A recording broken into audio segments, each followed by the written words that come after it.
Suicide has really become kind of an epidemic, and I think that we have some responsibility to the people in our lives, and I want to talk about that today.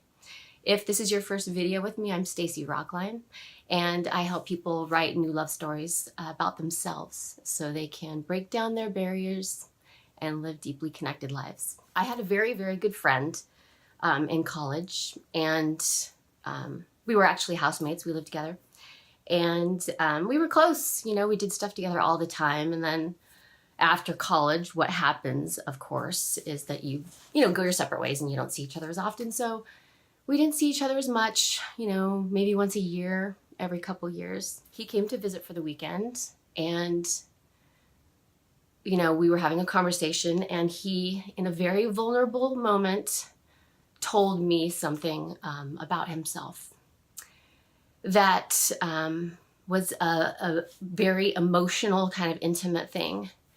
And at that time in my life, I was still quite afraid of big emotions. So I bolted. I bolted out of the room, and I emotionally bailed. I really didn't say much to him for the rest of the weekend, and saw him one more time a couple years later, and then found out a few years after that that he had committed suicide. It isn't that I think I'm responsible for that, but here's where I do think that I have a responsibility. Not being able to stay in a moment when someone needs you, that's on me, right? That's me not being able to sit with big emotions. Sorry. So I think all of us have that responsibility.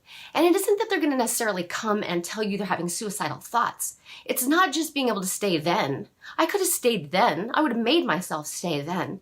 It's when they're just opening up and sharing. When someone in your life is opening up and sharing something with you that's vulnerable.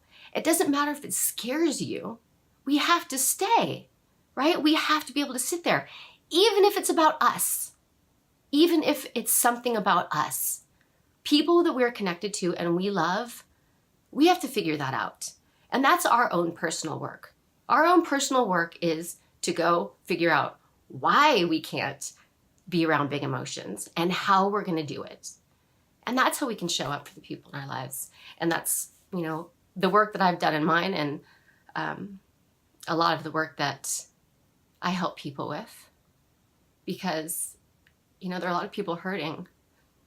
And it's very important that we can stay when they need us. So that today, consider that if you are